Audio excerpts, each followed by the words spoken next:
News from Ukraine today.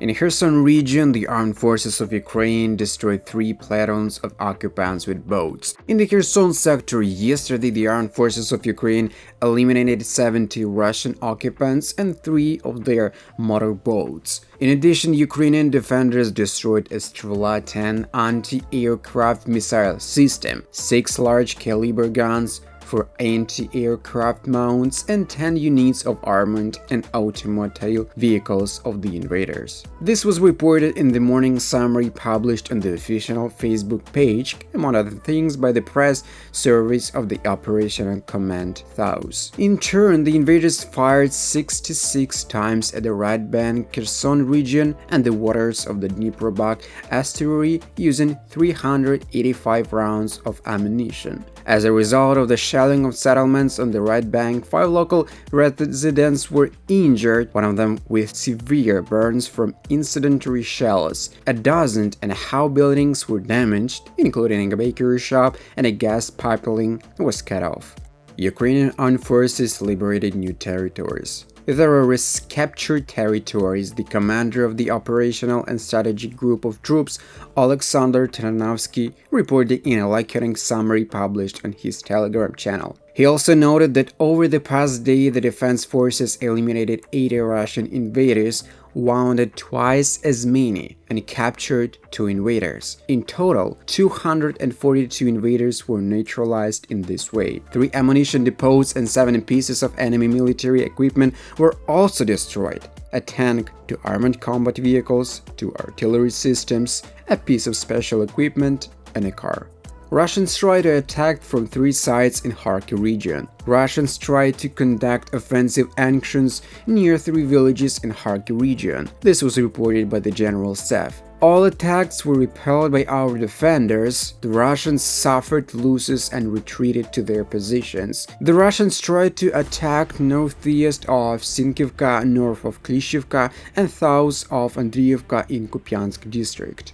Ukrainian armed forces repelled Russian attacks in the south of Bakhmut. The defense forces continue counter-offensive operations in the Bakhmut sector. At the same time, the occupation forces of the Russian Federation tried in vain to advance in the direction of Klishivka and Belgorod. In the Bakhmut sector, the enemy conducted unsuccessful offensive in the areas of Klishivka and Belgorod in the next region. The aggressor launched an airstrike near Blagodatne.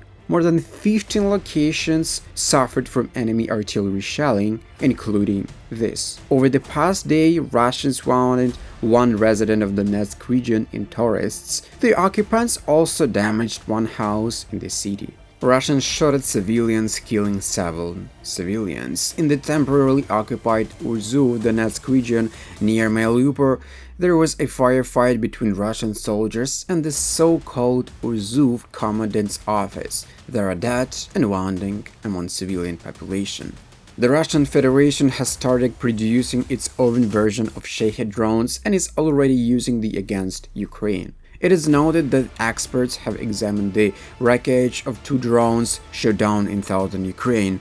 Both drones look like Iranian Shahed 136. However, they contain electronic modules that Russia uses in its reconnaissance drones. The drones also differ in terms of their components, navigation systems, and hull design. The researchers emphasize that this development is a turning point in Moscow's ability to expand the large-scale use of drones. Almost a year after the first use of an Iranian-made drone in Ukraine, evidence that Russia has begun producing its own domestic versions marks a significant evolution in the country's drone capabilities, allowing it to continue to use drones against Ukraine, the experts said. Iranian drones in the war against Ukraine. Russia's most important military purchase from Iran was Shahed drones used by the aggressor country to attack Ukraine. Their first use by the Russian occupiers became known in September 2022. Because of this, relations between Ukraine and Iran are quite tense. In the fall of 2022, Ukraine revoked the accreditation of the Iranian ambassador, and the Security Service of Ukraine opened a criminal investigation into the supply of Iranian weapons to Russia. It is worth nothing that cooperation between Russia and Iran intensified as the Russian Federation were subjected to Western sanctions over its aggression in Ukraine. In exchange for Iranian drones, Russia is helping Iran acquire cyber weapons, including enhanced digital surveillance capabilities.